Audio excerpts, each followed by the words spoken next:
One signature erased a father overnight, but someone forgot to erase the truth. The judge signed the custody order in less than 3 minutes.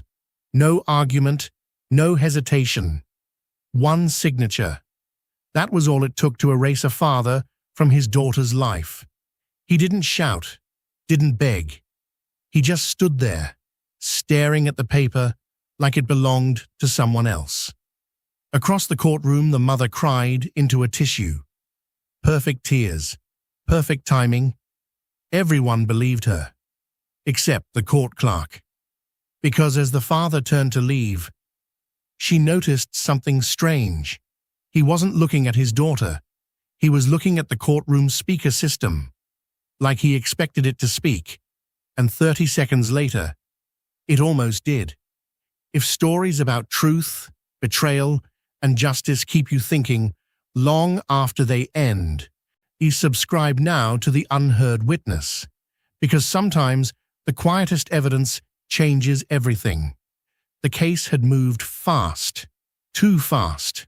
The mother claimed emotional instability, said the father shouted constantly, said the child was afraid to go home.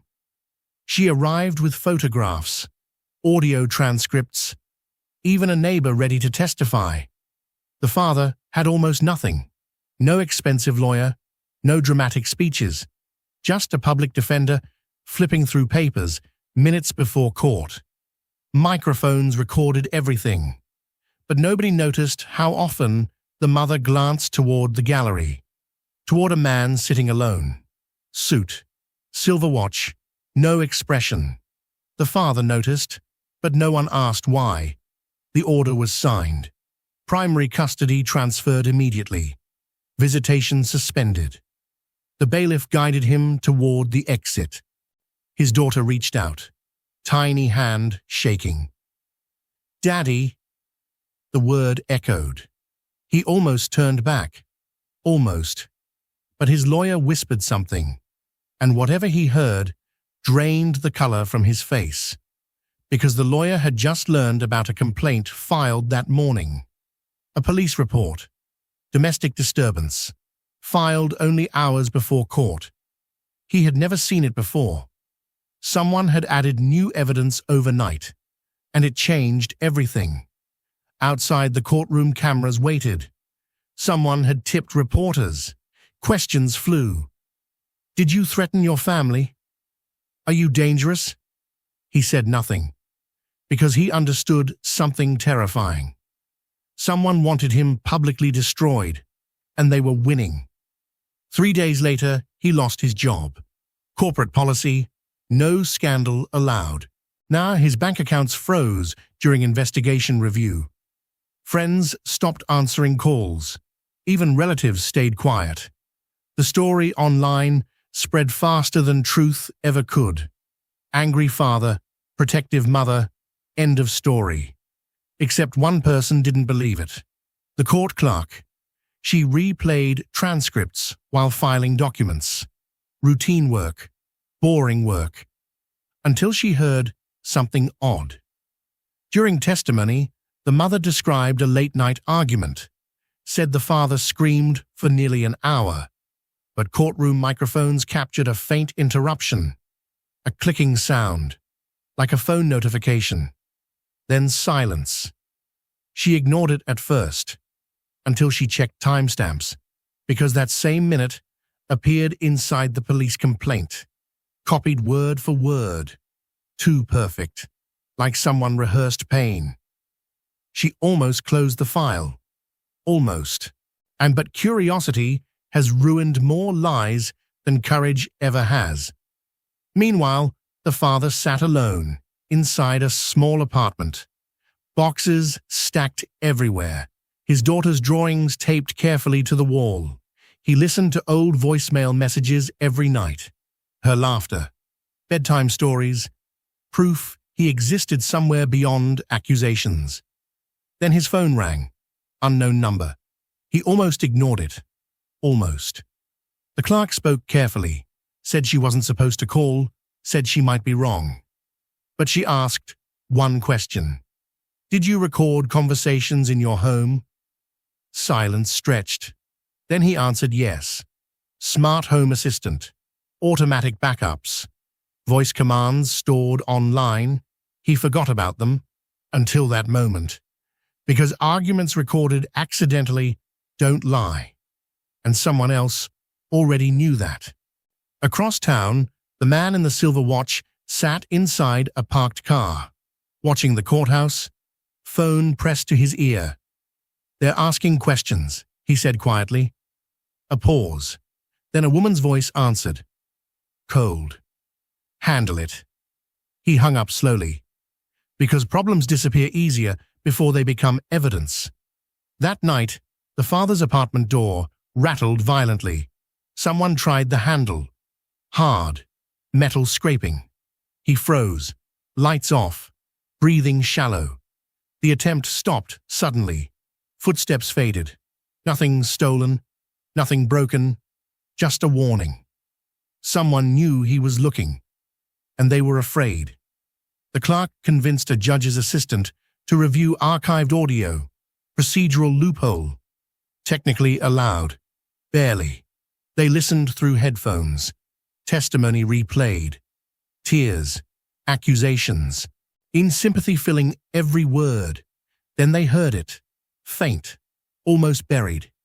A male voice whispering near the microphone during recess. Not the father. Not the attorney. "Stay calm. You practice this." The assistant froze. Because witnesses aren't coached inside active courtrooms. Someone had been guiding testimony live. The question became obvious. Who? They checked seating records, security logs, camera placement. The silver watch man appeared briefly entering earlier hearings. Never registered, never questioned, but cameras missed something important. Except one. A hallway maintenance camera facing reflections inside glass doors. Blurry, distorted, but enough. He spoke with the mother minutes before testimony. Close, familiar, not strangers. The assistant leaned back slowly.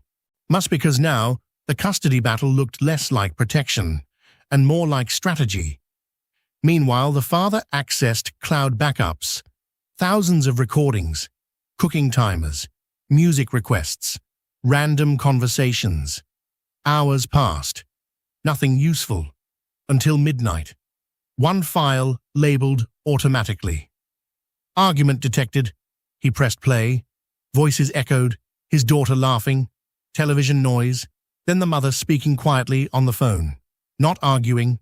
Planning. "I'll file tomorrow," she said. Pause. "Yes, he won't see it coming." Another voice answered faintly through speakerphone. Male. Calm. Once custody changes, the property transfer becomes easier. The father stopped breathing. Property? Their house sat beside land, scheduled for commercial redevelopment, worth millions. Suddenly, accusations made sense. In custody first, sale later, erase him legally. He replayed it again, hands shaking. Because betrayal hurts worse when it sounds calm. He rushed toward court the next morning. Too late. The mother had already filed for emergency relocation. Another motion, another attempt to disappear. The judge hesitated. Something finally felt rushed, but rules demanded evidence, and he arrived with only suspicion, until the clerk stepped forward, breaking protocol. She handed the assistant headphones. One recording, 30 seconds. The courtroom listened. Planning, property, coaching. Silence followed, heavy, uncomfortable. The mother's attorney objected immediately. Illegal recording, context missing. But the judge asked a simple question. Who is the second voice? Nobody answered, because the gallery doors opened, and the man with the silver watch walked inside. Late, smiling politely, exactly like before. Microphones caught the father whisper, "That's him." Every head turned. Security paused. The judge ordered identification. Corporate consultant, real estate negotiator, Friend of the mother, nothing illegal except timing, because investigators discovered he represented developers seeking custody-dependent zoning approval. Remove the father, sell faster, profit quietly. Still circumstantial, still deniable, until the clerk remembered something else, that faint courtroom whisper. They enhanced audio, cleaned distortion, played it aloud. Stay calm, you practice this. The man didn't react, but the mother did, just slightly, eyes closing. And sometimes guilt moves faster than words. The judge reopened testimony immediately, under oath. Pressure changes people, questions repeated, timelines revisited. Then came the mistake. She described the late-night argument again. Exactly, perfectly, same sentences, same pauses, memorized. The judge leaned forward. Describe something unexpected that happened during that argument. She hesitated, because rehearsed stories hate improvisation. Seconds passed, then she guessed. The television broke, but smart home recordings captured cartoons playing clearly during that time. Her attorney knew instantly. So did everyone else. Truth cracked quietly, like glass. Investigators reviewed police filings, metadata exposed edits, complaints submitted from office Wi-Fi belonging to the consultant, filed under anonymous reporting software. Legal, but deceptive. Piece by piece, the story collapsed. The custody order froze. Temporary reversal pending investigation. The father exhaled for the first time in weeks. His daughter ran toward him. No hesitation. Small arms wrapping tight. The courtroom watched silently. Because justice sometimes looks like relief instead of victory. But one final twist waited. The consultant requested to speak. Calm again. He admitted advising strategy, not lies, claimed the mother feared losing stability, financial pressure, debt, desperation. He believed helping secure property sale protected the child, rationalized cruelty as responsibility. The judge listened carefully, then asked another question. Who contacted you first? He answered without thinking. She did. The mother stared down. Yes, because intention matters more than outcome. Charges followed. Fraud, perjury, evidence manipulation. Not dramatic, not loud, just inevitable. Weeks later, custody returned permanently. Supervised visitation allowed. Healing takes time. Trust even longer. The father installed new recordings, not for protection, for memory. Bedtime laughter filled rooms again. Normal sounds, precious sounds. The clerk received a letter months later.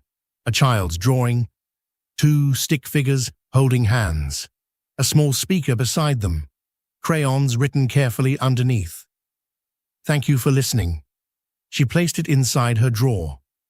Because sometimes justice doesn't roar. Sometimes it whispers, and only one person has to hear it. If you stayed until the end, you already know. The loudest lies often win first. But truth waits patiently until someone presses play.